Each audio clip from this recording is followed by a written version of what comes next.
میرا نام راشد ہے اور میں پاکستان ریلوے میں بطور سینئر ٹرین آپریٹر کام کرتا ہوں۔ کچھ سال پہلے کی بات ہے، تب میں جعفر ایکسپریس کو روہڑی سے کوئٹہ تک آپریٹ کرتا تھا۔ بلوچستان کے بارے میں زیادہ تر لوگ یہ نہیں جانتے کہ پاکستان کے اگر دو حصے کیے جائیں تو ایک حصے میں سندھ، پنجاب اور خیبر پختونخوا آئے گا، جبکہ دوسرے حصے میں صرف بلوچستان۔ مطلب بلوچستان بہت ہی بڑا ہے۔ بلوچستان کی سرزمین پراسراریت سے بھری پڑی ہے۔ کہیں پر تو سنگلاخ پہاڑ ہے اور کہیں پر ویران چٹیل میدان۔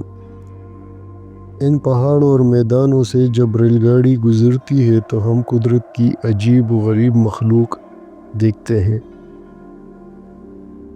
یوں تو بہت سے واقعات ہیں، لیکن ابھی میں صرف ایک قصہ سناتا ہوں جسے یاد کر کے میں آج بھی لرز جاتا ہوں۔ اس شام ہماری گاڑی بلوچستان کے بلند بالا پہاڑوں کے بیچ میں سے گزر رہی تھی۔ انجن میں میرا اسسٹنٹ عبدالرحمن بھی بیٹھا تھا۔ موسم صاف اور ٹھنڈا تھا۔ ٹھنڈ کی وجہ سے میری طبیعت گزشتہ 2 دن سے خراب تھی، اسی لیے میرے اسسٹنٹ عبدالرحمن نے کہا کہ سر آپ کچھ دیر آرام کر لیں، میں گاڑی کا کنٹرول سنبھالتا ہوں۔ میں نے اس کی بات مان لی اور محسوس جگہ پر نیم دراز ہو گیا۔ ویسے تو انجن کے اندر سردی زیادہ نہیں ہوتی، لیکن طبیعت کی خرابی کے باعث مجھے زیادہ ہی محسوس ہو رہی تھی۔ میں نے گرم چادر اوڑھ لی اور کچھ ہی دیر میں مجھے نیند آ گئی۔ معلوم نہیں کتنی دیر گزری ہوگی جب عبدالرحمن نے مجھے جھنجھوڑ کر جگا دیا۔ اس کا جگانے کا انداز مجھے اچھا نہیں لگا۔ میں نے قدر غصے سے پوچھا کہ کیا مسئلہ ہے؟ عبدالرحمن نے گھبرائی ہوئی آواز میں کہا کہ سر گستاخی کے لیے معافی چاہتا ہوں، لیکن مجھے ڈر لگ رہا ہے۔ غصے کے باوجود اس کی بات سن کر مجھے ہنسی آ گئی۔ میں چادر ہٹا کر اٹھ بیٹھا اور عبدالرحمن سے پوچھا کہ تمہیں ڈر کیوں لگ رہا ہے؟ تم بچے تو نہیں ہو؟ اس نے کہا سر میں واقعی بچہ نہیں ہوں، لیکن ایک بچہ ٹرین کے نیچے آ گیا ہے۔ عبدالرحمن کی بات سن کر میں پریشان ہو گیا۔ یہ کوئی معمولی بات نہیں تھی۔ میں نے پوچھا کہ کب آیا نیچے اور کس مقام پر؟ بچہ تھا کس کا؟ میرے 3 سوال ایک ساتھ سن کر عبدالرحمن مزید گھبرا گیا۔ اس نے کہا کہ سر بچہ تو تھا، لیکن انسان کا نہیں تھا۔ یار کیوں مذاق کرتے ہو؟ اگر انسان کا نہیں تھا تو کیا جن کا تھا؟ میں جھنجھلائے ہوئے انداز میں پوچھا تو عبدالرحمن جلدی سے سر ہلا کر بولا کہ مجھے تو جن کا بچہ ہی لگتا تھا۔ اس کی بات سن کر میں سیدھا ہو کر بیٹھ گیا۔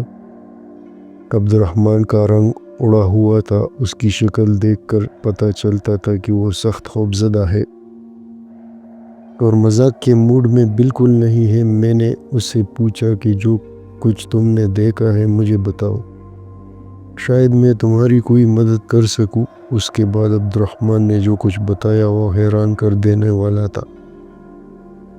اس نے کہا کہ جب ریل گاڑی بولان کے پاس پہاڑوں سے آگے ایک سرنگ میں داخل ہوئی تو وہاں سرنگ کے اندر پٹڑی کے اوپر کچھ بچے کھیل رہے تھے۔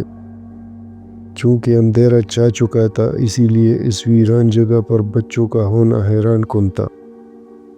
جہاں تک یاد پڑتا تھا اس جگہ پر قریب ترین کوئی آبادی بھی نہیں تھی۔ عبدالرحمن نے مسلسل ہارن بجایا تو 4 بچے بھاگ کر پٹی سے نیچے چلے گئے، لیکن ایک بچہ وہیں بیٹھا رہا۔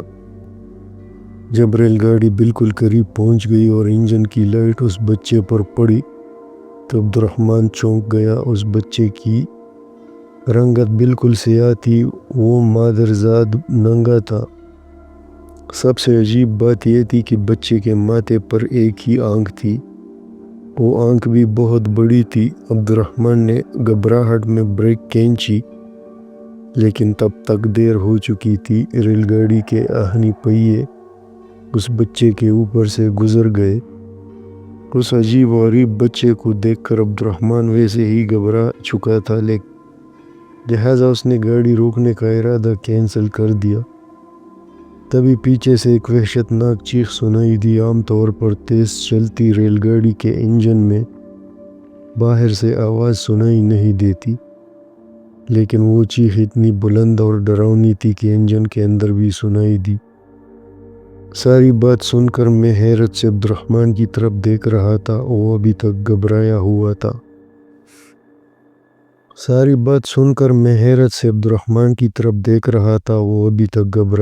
تھا۔ میں نے اسے تسلی دی، تب تک ریل گاڑی اس سرنگ سے بہت آگے جا چکی تھی۔ اگر وہاں کچھ ایسا ویسا تھا بھی تو ہم خطرے کے مقام سے آگے نکل آئے تھے۔ میں جانتا تھا کہ یقیناً اس جگہ کوئی پراسرار مخلوق ہوگی۔ بلوچستان کے ویران پہاڑوں میں یہ کوئی عجیب بات نہیں تھی، لیکن پریشانی کی بات یہ تھی کہ اگر گاڑی کے نیچے آنے والا بچہ واقعی کسی پراسرار مخلوق کا تھا تو وہ مخلوق ہمارے لیے پریشانی کھڑی کر سکتی تھی۔ ناظرین کرام، آپ سمجھ چکے ہوں گے کہ پراسرار مخلوق سے میری کیا مراد ہے۔ میں جنات کی طرف اشارہ کر رہا ہوں۔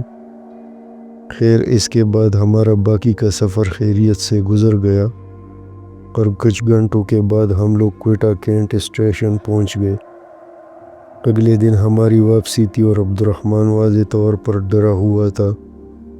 اس کی وجہ یہ تھی کہ اس نے سوتے ہوئے عجیب سا خواب دیکھا تھا، اور وہ خواب اس واقعے کے متعلق تھا جو بولان کی سرنگ میں پیش آیا تھا۔ اگلی صبح کسی ٹیکنیکل خرابی کی وجہ سے ریل گاڑی کوئٹہ سے لیٹ روانہ ہوئی، اور جب ہم وادی بولان کی پہاڑوں میں پہنچے سورج غروب ہو چکا تھا۔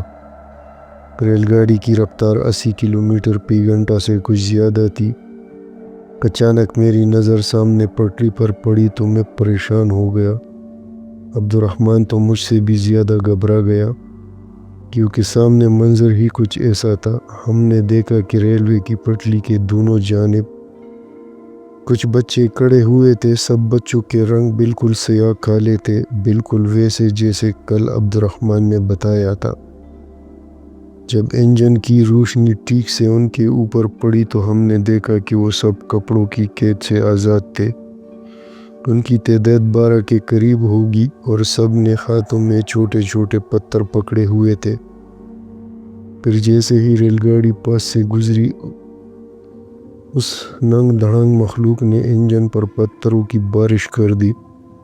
کچھ پتھر سامنے شیشے پر لگے تو شیشے میں کریک پڑ گئی۔ ریل گاڑی کی رفتار زیادہ تھی، اس لیے ہم بچ کر وہاں سے گزر گئے، لیکن اس عجیب و غریب مخلوق کو دیکھ کر میں خود بھی ڈر گیا تھا۔ عبد الرحمن کی حالت تو کچھ زیادہ ہی خراب تھی، کیونکہ وہ اپنے آپ کو اس واقعے کا ذمہ دار سمجھتا تھا۔ اس کا کہنا تھا کہ جب وہ پراسرار بچہ گاڑی کے نیچے آیا تب میں ہی گاڑی چلا رہا تھا، اسی لیے وہ مخلوق میری جان لے کر ہی چھوڑے گی۔ جب آدھی رات کے بعد ہماری گاڑی روہڑی جنکشن پہنچی، عبد الرحمن کو تیز بخار چڑھا ہوا تھا۔ اس نے 15 دن کی چھٹی کی درخواست جمع کروا دی اور اپنے گھر چلا گیا۔ چھٹیوں کے دوران ہی اس نے اپنا تبادلہ پنجاب میں کروا لیا۔ اس کے بعد وہ کبھی اس ٹریک پر ڈیوٹی کرنے نہیں آیا۔ یہاں میں ایک بات بتاتا چلوں کہ اگلی بار جب میں ریل گاڑی لے کر کوئٹہ کے لیے روانہ ہوا تو اسی مقام پر سرنگ کے پاس میں نے اس مخلوق کو دوبارہ دیکھا۔ اس بار ان کی تعداد درجنوں میں تھی، لیکن اس سے پہلے کہ وہ ہمارے اوپر حملہ کرتے، میں نے انجن سے ہاتھ باہر نکال کر ان کی جانب ایک خط پھینکا۔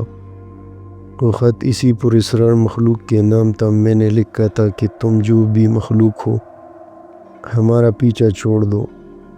یہ ہمارا معمول کا راستہ ہے، ہم تمہارے راستے میں نہیں بلکہ تم ہمارے راستے میں آئے تھے، اور ہم نے جان بوجھ کر تمہارے ساتھی کو نقصان نہیں پہنچایا۔ پھر بھی ہم تم سے معافی مانگتے ہیں۔ امید ہے آج کے بعد تم ہمیں نقصان نہیں پہنچاؤ گے اور نہ ہمارے راستے میں ہوگے۔